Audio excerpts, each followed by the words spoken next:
Nous retrouvons la fédération du BTP Savoie avec Florence Timon, bonjour. Bonjour Laurent. Secrétaire général, et David Grandobert, le président, bonjour. Bonjour Laurent. Alors ensemble, on a parlé bien sûr de votre actualité, une actualité qui passe forcément par un point de conjoncture. 2023 n'était pas si mal que ça finalement pour la filière du BTP.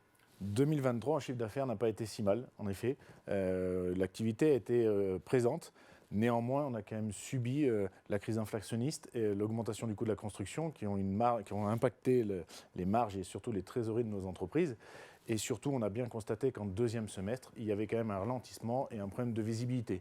Problème de visibilité suite aux chantiers qui s'arrêtaient ou qui se décalaient, et aussi cumulé avec une commande publique qui a commencé vraiment à se mettre en berne. Et c'est là-dessus que nous alertons nos élus. On a la chance en Savoie d'avoir des collectivités qui sont bien gérées, avec des niveaux d'endettement très faibles. Et c'est justement quand on est en manque de visibilité, avec un territoire attractif, qu'il faut continuer à investir. Donc aujourd'hui, le message qu'on passe à nos élus et à nos collectivités, c'est de ne surtout pas rompre la chaîne de l'investissement. 2024 est lancé. J'imagine que vous avez eu de nombreuses réunions. Qu'est-ce qui s'en dégage? Quel est l'avenir du BTP sur ces 12 prochains mois? Eh ben, la crise du logement s'est installée, on est vraiment dedans, qu'elle est très violente. Il y a un vrai coup d'arrêt pour nous qui bloque les chantiers, qui bloque totalement la visibilité et donc du coup toute la profession, ce qui est un vrai problématique, notamment pour un territoire qui a des besoins et aussi dynamique que le nôtre. C'est un vrai enjeu pour nous, cette crise du logement, et c'est maintenant que nous devons prendre les bonnes décisions et mener les bonnes actions pour que l'avenir puisse repartir. Alors finalement, vous avez cherché des solutions et pour trouver les bonnes solutions, vous avez décidé de remettre les choses à plat avec un livre blanc Made in Savoie, si je puis dire, et manière fédération du BTP Savoie, c'est ça? C'est exactement ça. En décembre 2023, nous avons présenté le livre blanc du logement en Savoie que nous avons fait avec la fédération du BTP. Le constat était simple, il fallait avoir un état des lieux, savoir d'où on est et où est-ce qu'on allait. Donc on a fait ce travail de fourmi, de recherche, et aujourd'hui on a pu présenter ce livre blanc. Ça coïncide avec le colloque du département sur le logement. On voit que les sujets avancent, que le département aussi s'est emparé de ce sujet-là. La bonne nouvelle, c'est que maintenant on arrive tous au même constat.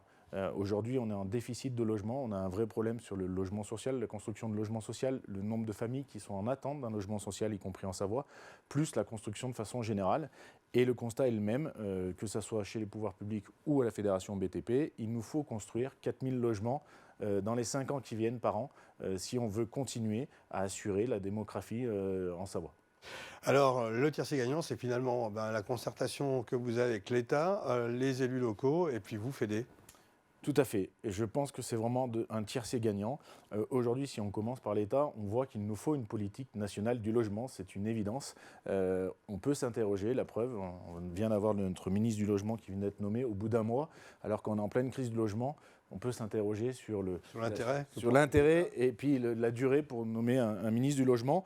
Clairement, les annonces de politique générale du Premier ministre ne nous n'auront pas rassurés du tout. Elles ne sont pas suffisantes. Donc on plaide pour que l'État prenne les choses en main aussi à leur niveau et surtout accepte au niveau des réglementations de les adapter et d'avoir le calendrier qui va bien en face. Aujourd'hui, on ne peut pas vivre une crise du logement et avoir des réglementations qui ne sont pas du tout adaptées. Et puis après, ce qui nous intéresse, c'est ce que nous, on peut faire sur notre territoire. Et je pense que la combinaison du tiercé gagnant va passer par et les élus locaux et la fédération du BTP Savoie et la filière du BTP. Et c'est ensemble, localement, que nous allons trouver et porter les bonnes actions. Florence, la fédération du BTP, c'est plein d'actions au quotidien. Revenons sur le nombre d'adhérents, sur quelques chiffres clés. Alors, la fédération renforce sa position sur le territoire. Actuellement, nous avons plus de 350 adhérents qui emploient plus de 5500 salariés, soit un tiers de la profession en Savoie, et avec des actions au quotidien pour renforcer l'image et la promotion de la profession. Un gros dossier que vous avez mis en œuvre l'année dernière, lancé l'année dernière, c'est Objectif BTP Lyon-Turin. Oui, en effet. La fédération BTP Savoie a créé une structure avec le GEC BTP, Base Rue et le GE, une structure commune qui s'appelle Objectif BTP Lyon-Turin, qui se trouve à quelques mètres d'un des chantiers en Maurienne et qui est un lieu d'échange, d'insertion professionnelle, de promotion des métiers et de formation pour tous les acteurs présents sur le chantier ou en Maurienne. Alors justement, vous dépensez beaucoup d'énergie sur la formation et aussi sur l'intérêt des métiers du BTP. Ça fait quelques années qu'on en parle. Est-ce qu'on avance là-dessus? Oui, on avance. On fait beaucoup d'actions pour la promotion des métiers, que ce soit au niveau des primaires, des collégiens, des lycéens ou des personnes en reconversion. On a énormément d'actions pour susciter des vocations. Alors David, bientôt la 6e assise du département du BTP, ça sera en juin prochain. Rapidement, qu'est-ce qu'il en est? Ce qu'il en est, c'est que c'est de la continuité des 2 dernières. Il y a 2 ans, on alertait sur le logement et les non-actions au bon moment. Et on est en plein dedans aujourd'hui. La dernière, c'était sur l'innovation.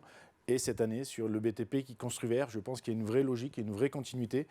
La fédération et la profession du BTP est suffisamment responsable pour alerter, mais aussi pour être porteur de solutions. On est proactif, on est innovant. Et on sait que la construction et le logement de demain va passer par d'autres méthodes de construction. Il va falloir construire vert, plus, mieux, enfin mieux en tout cas. Et on va prouver encore que les entreprises du BTP sont prêtes et vont assurer la construction de demain. Avant cette date, le 1er mars prochain, vous organisez un nouveau rendez-vous sur les rencontres annuelles de commande publique. Oui, c'est ça. C'est une rencontre annuelle que nous organisons au sein de la Fédération BTP Savoie et qui réunit les maîtres d'ouvrage et les adhérents de la Fédération pour échanger et planifier notre territoire de demain. Donc la filière s'est largement manifestée, si je puis dire, mobilisée, c'est le terme qui a été utilisé par les agriculteurs, par les taxis, aussi par la filière du BTP. Vous voulez remettre un petit peu les points sur les i. Tu peux remettre des points de jury, en tout cas reprendre le communiqué de presse qu'on a fait il y a quelques jours.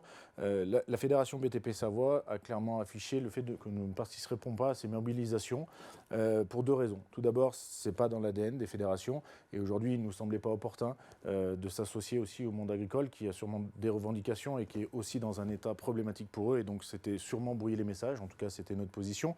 Et puis surtout, on est en Savoie. On a la chance d'avoir une économie savoyarde qui se fait à 50% en plus de 1000 mètres d'altitude. Et il n'était inconcevable pour nous de passer des messages ou de lancer des blocages le 1er samedi de février en pleine période touristique. Donc c'était de notre responsabilité. On a fait ce choix-là, on l'assume. Et en tout cas, on a sondé nos adhérents et c'est la position que nous avons prise. Alors, quelles que soient les entreprises du BTP, ces messages sont là. C'est la fiscalité qui durcit un peu les mouvements et qui vous interroge aussi, vous, de votre côté. Bien sûr, ce n'est pas pour autant qu'on n'est pas vigilant sur ces sujets-là et qu'on travaille main dans la main avec les services de l'État, et les services de la préfecture et monsieur le préfet. Aujourd'hui, ce qu'il en ressort, c'est que le 2 poids et 2 mesures est tout simplement inacceptable. On ne peut pas avoir 2 poids et 2 mesures, 2 règles fiscales différentes. Donc nous continuons à œuvrer.